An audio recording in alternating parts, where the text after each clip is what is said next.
Hi friends, welcome back to my channel. Friends, ಯಾವಾಗಲೂ ರೊಟ್ಟಿಗೆ ಚಪಾತಿಗೆ ಒಂದೇ ರೀತಿ ಪಲ್ಯ ಅಥವಾ ಗ್ರೇವಿ ತಿಂದು ಬೇಜಾರಾಗಿದ್ದರೆ ಒಂದು ತುಂಬಾ ಡಿಫ್ರೆಂಟ್ ಮತ್ತು ತುಂಬ ಟೇಸ್ಟಿಯಾಗಿರೋ ತೊಂಡೆಕಾಯಿ ಚಟ್ನಿ ಮಾಡೋದು ಹೇಗೆ ಅಂತ ತೋರಿಸ್ತಾ ಇದ್ದೀನಿ. ಇದು ಜೋಳದ ರೊಟ್ಟಿ ಅಕ್ಕಿ ರೊಟ್ಟಿ ಜೊತೆಗಂತೂ ತುಂಬಾ ಸೂಪರ್ ಕಾಂಬಿನೇಷನ್. ವಿಡಿಯೋನ ಸ್ಕಿಪ್ ಮಾಡಿದೆ ನೋಡಿ, ಬನ್ನಿ ಮಾಡೋ ವಿಧಾನ ಹೇಗೆ ಅಂತ ನೋಡೋಣ. ಮೊದಲಿಗೆ ಒಂದು ಪ್ಯಾನ್ಗೆ 1 ಟೇಬಲ್ ಸ್ಪೂನಷ್ಟು ಎಣ್ಣೆಯನ್ನು ಹಾಕ್ಕೊಳ್ತಾ ಇದ್ದೀನಿ. ಕಾದ ನಂತರ 1 ಟೀ ಸ್ಪೂನಷ್ಟು ಜೀರಿಗೆಯನ್ನು ಹಾಕ್ಕೊಳ್ತಾ ಇದ್ದೀನಿ. ನಂತರ ಒಂದು ದಪ್ಪ ಗೆಡ್ಡೆ ಬೆಳ್ಳುಳ್ಳಿ ಹಾಗೆ 6ರಿಂದ 7 ಹಸಿಮೆಣಸಿನ್ಕಾಯನ್ನು ಹಾಕ್ಕೊಳ್ತಾ ಇದ್ದೀನಿ. ಇದು ಖಾರ ಜಾಸ್ತಿ ಇದ್ರೇ ತುಂಬ ಚೆನ್ನಾಗಿರುತ್ತೆ. ಬೆಳ್ಳುಳ್ಳಿ ಮತ್ತು ಹಸಿಮೆಣಸಿನ್ಕಾಯನ್ನು ಸ್ವಲ್ಪ ಜಾಸ್ತಿನೇ ಹಾಕ್ಕೋಬೇಕಾಗುತ್ತೆ. ಇದಕ್ಕೆ ಮೇಯ್ನ್ ಟೇಸ್ಟ್ ಕೊಡೋದು. ಹಸಿಮೆಣಸಿನ್ಕಾಯಿ ಮತ್ತು ಬೆಳ್ಳುಳ್ಳಿ ಸ್ವಲ್ಪ ಚೆನ್ನಾಗಿ ಫ್ರೈ ಆದ ನಂತರ ಸ್ವಲ್ಪ ಕರಿಬೇವಿನ ಎಲೆಗಳನ್ನ ಹಾಕ್ಕೊಳ್ತಾ ಇದ್ದೀನಿ. ನಂತರ 1 ಕಪ್ಪಷ್ಟು ತೊಂಡೆಕಾಯನ್ನು ಚಿಕ್ಕದಾಗಿ ಕಟ್ ಮಾಡಿಬಿಟ್ಟು ಹಾಕ್ಕೊಳ್ತಾ ಇದ್ದೀನಿ. ಇದಕ್ಕೆ ಎಳೆ ತೊಂಡೆಕಾಯಿನ ತೊಗೊಳ್ಳಿ, ಮತ್ತು ತುಂಬ ಕೆಂಪಗಾಗಿರೋ ತೊಂಡೆಕಾಯಿಗಳನ್ನ ತೊಗೋಬೇಡಿ, ಅದು ಅಷ್ಟು ಟೇಸ್ಟ್ ಇರೋದಿಲ್ಲ. ಇವಾಗ ಇದಕ್ಕೆ ರುಚಿಗೆ ತಕ್ಕಷ್ಟು ಉಪ್ಪನ್ನು ಇವಾಗಲೇ ಹಾಕ್ಕೊಂಡ್ಬಿಡ್ತಾ ಇದ್ದೀನಿ. ಉಪ್ಪನ್ನು ಸೇರಿಸಿದ ನಂತರ ಒಂದು 3ರಿಂದ 4 ನಿಮಿಷ ಚೆನ್ನಾಗಿ ಫ್ರೈ ಮಾಡ್ಕೋಬೇಕು.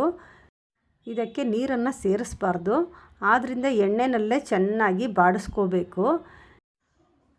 ತೊಂಡೆಕಾಯಿ ಚೆನ್ನಾಗಿ ಬಾಡಿಸ್ಕೊಂಡ ನಂತರ ಇದಕ್ಕೆ ಸ್ವಲ್ಪ ಟ್ಯಾಂಗಿ ಟೇಸ್ಟ್ ಬರೋದಕ್ಕೋಸ್ಕರ ಸ್ವಲ್ಪ ಹುಣಸೆ ಹಣ್ಣನ್ನು ಸೇರಿಸ್ಕೊಳ್ತಾ ಇದ್ದೀನಿ. ಒಂದು ಅವರೆಕಾಳು ಗಾತ್ರದಷ್ಟು ಸೇರಿಸ್ಕೊಂಡ್ರೆ ಸಾಕಾಗುತ್ತೆ.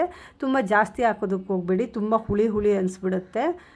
ಹುಣಸೆ ಹಣ್ಣನ್ನು ಸೇರಿಸಿದ ನಂತರ ಲಿಡ್ ಕ್ಲೋಸ್ ಮಾಡಿ 4ರಿಂದ 5 ನಿಮಿಷಗಳ ಕಾಲ ಬೇಯೋದಕ್ಕೆ ಬಿಡಬೇಕು. ಇವಾಗ ಇದು 4ರಿಂದ 5 ನಿಮಿಷಗಳ ಕಾಲ ಚೆನ್ನಾಗಿ ಬೆಂದಿದೆ ಅಂತ ಒಂದು ಸರಿ ಚೆಕ್ ಮಾಡಿ ನೋಡೋಣ. ನೋಡಿ, ಚೆನ್ನಾಗಿ ಬೆಂದಿದೆ. ಇವಾಗ ಫ್ಲೇಮನ್ನು ಆಫ್ ಮಾಡಿಬಿಟ್ಟು ಇದನ್ನು ಸ್ವಲ್ಪ ತಣ್ಣಗಾಗೋದಕ್ಕೆ ಬಿಡಬೇಕು. ಇದು ಸ್ವಲ್ಪ ತಣ್ಣಗಾದ ನಂತರ ಮಿಕ್ಸಿ ಜಾರ್ಗೆ ಹಾಕಿಬಿಟ್ಟು ನುಣ್ಣಗೆ ರುಬ್ಕೋಬೇಕು. ಫ್ರೆಂಡ್ಸ್, ಇದು ನೋಡಿದ್ರಲ್ಲ ಎಷ್ಟು ತುಂಬಾ ಸಿಂಪಲ್ ಅಂತ. ಬಹಳನೇ ಕಡಿಮೆ ಸಾಮಗ್ರಿಗಳನ್ನು ಬಳಸಿ ಮಾಡೋಂಥ ಚಟ್ನಿ ಇದು. ನಿಮಗೆ ಟೈಮ್ ಕಡಿಮೆ ಇದ್ದಾಗ ಇದನ್ನು ದಿಢೀರಂತ ಮಾಡ್ಕೊಂಬಿಡ್ಬೋದು. ನಿಮಗೆ ಒಂದು 10 ನಿಮಿಷ ತೊಗೊಳುತ್ತೆ. ನೋಡಿ, ಇವಾಗ ನುಣ್ಣಗೆ ರುಬ್ಕೊಂಡಿದ್ದೀನಿ. ಚಟ್ನಿ ರೆಡಿಯಾಗಿದೆ. ಇವಾಗ ಇದನ್ನು ಒಂದು ಬೌಲ್ಗೆ ಹಾಕ್ಕೊಳ್ಳೋಣ. ನಂತರ ಇದಕ್ಕೆ ಒಗ್ಗರಣೆಯನ್ನು ಮಾಡ್ಕೋಬೇಕು. ಒಗ್ಗರಣೆಯನ್ನು ಮಾಡೋದಕ್ಕೆ ಸ್ಟವ್ ಮೇಲೆ ಒಂದು ಚಿಕ್ಕ ಪ್ಯಾನನ್ನು ಇಟ್ಕೊಂಡಿದ್ದೀನಿ. ಅದಕ್ಕೆ ಸುಮಾರು ಒಂದು ಅರ್ಧ ಟೇಬಲ್ ಸ್ಪೂನಷ್ಟು ಎಣ್ಣೆ, ಕಾದ ನಂತರ ಅರ್ಧ ಟೀ ಸ್ಪೂನ್ ಸಾಸಿವೆ, ಸಿಡಿದ ನಂತರ 1 ಟೀ ಸ್ಪೂನಷ್ಟು ಕಡಲೆಬೇಳೆಯನ್ನು ಹಾಕ್ಕೊಂಡಿದ್ದೀನಿ. ಕಡಲೆಬೇಳೆ ಚೆನ್ನಾಗಿ ಫ್ರೈ ಆಗಬೇಕು. ಆನಂತರ ಸ್ವಲ್ಪ ಹಿಂಗನ್ನು ಸೇರಿಸ್ಕೊಳ್ತಾ ಇದ್ದೀನಿ. ಹಿಂಗನ್ನು ಹಾಕೋದ್ರಿಂದ ಒಳ್ಳೆ ಫ್ಲೇವರ್ ಬರುತ್ತೆ, ಟೇಸ್ಟ್ ಕೂಡ ಚೆನ್ನಾಗಿರುತ್ತೆ. ಇವಾಗ ಫ್ಲೇಮ್ನ ಆಫ್ ಮಾಡಿಬಿಟ್ಟು ಕರಿಬೇವಿನ ಸೊಪ್ಪನ್ನು ಸೇರಿಸ್ಬಿಟ್ಟು ಒಗ್ಗರಣೆಯನ್ನು ಚಟ್ನಿಗೆ ಸೇರಿಸ್ಕೊಳ್ತಾ ಇದ್ದೀನಿ. ಇವಾಗ ತೊಂಡೆಕಾಯಿ ಚಟ್ನಿ ತುಂಬಾ ಟೇಸ್ಟಿಯಾಗಿ ರೆಡಿಯಾಗಿದೆ. ನಾನು ಇದಕ್ಕೆ ಜೋಳದ ರೊಟ್ಟಿಯನ್ನು ಮಾಡ್ಕೊಂಡಿದ್ದೀನಿ. ಇದು ಅಕ್ಕಿ ರೊಟ್ಟಿ ಮತ್ತು ಜೋಳದ ರೊಟ್ಟಿಗೆ ತುಂಬ ಒಳ್ಳೆ ಕಾಂಬಿನೇಷನ್.